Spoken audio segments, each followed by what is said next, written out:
Bonjour et bienvenue dans Miss Beauté by Yves Rocher. Quand on a envie d'un maquillage doux et chic, on opte pour un brun cannelle élégant et chaleureux. Mais même si on le porte en monochrome, on suit les conseils du maquilleur pour obtenir un joli camailleux.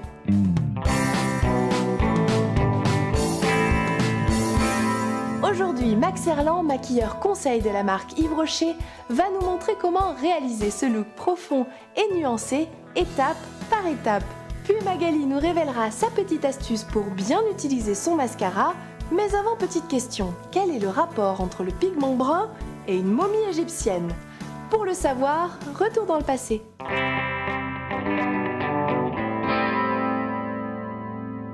À la fin du XVIe siècle apparaît un beau pigment brun qui trouve son origine dans le broyage des restes de momies égyptiennes.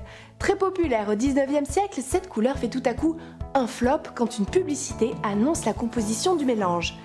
Tiens, on aurait parié le contraire.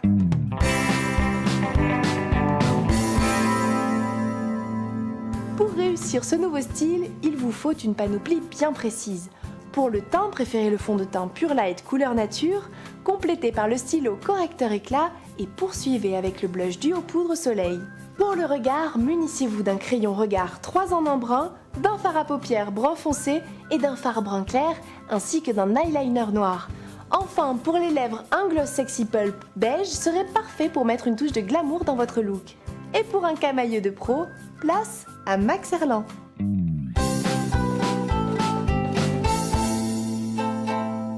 Commencez par corriger les zones d'ombre avec le stylo correcteur éclat, déposez des petites touches sur les cernes et les imperfections et estompez doucement avec la pulpe du doigt.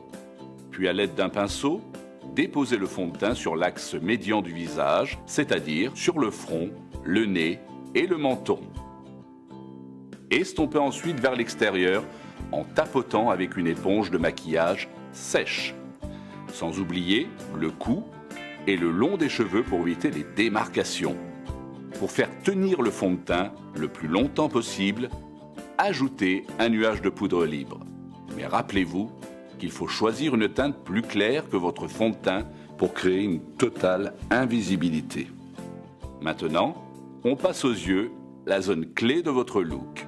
Avec le crayon regard, tracez leurs contours en insistant sur les coins externes. Ne l'estompez pas. Plus il est net et graphique, plus votre regard sera souligné. Toujours à l'aide du crayon, intensifiez l'angle externe de l'œil et estompez avec le pinceau.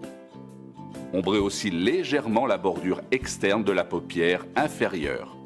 Petite astuce, pour un effet tout en douceur, utilisez toujours l'aplat de votre crayon, jamais la pointe. Fixez le crayon avec le fard brun en maintenant le pinceau au ras des cils. Déposez ensuite en halo sur la paupière mobile supérieure le fard à paupières brun clair en l'estompant légèrement sur l'arcade, de la base des cils vers le haut de la paupière. Passez au mascara volume, appliquez-le en zigzag pour obtenir une jolie courbure.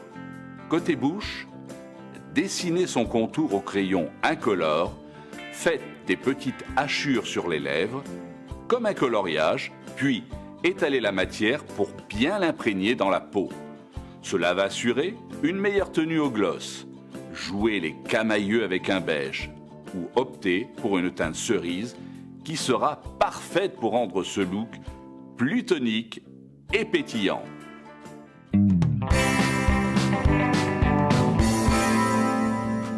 Quand je choisis de me maquiller avec des couleurs douces, j'ajoute toujours du mascara noir pour intensifier mon regard. Si je sors, j'opte pour des yeux de biche avec un maximum de volume en faisant plusieurs passages avec la brosse. Mais n'oubliez pas qu'il vaut mieux éviter les allers-retours dans le tube. Cela fait rentrer de l'air et assèche la formule.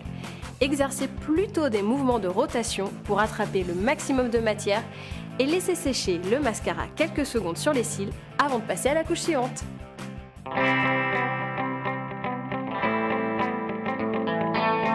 Vous le voyez, le secret d'un maquillage doux et intemporel réside avant tout dans le fait d'ombrer vos yeux.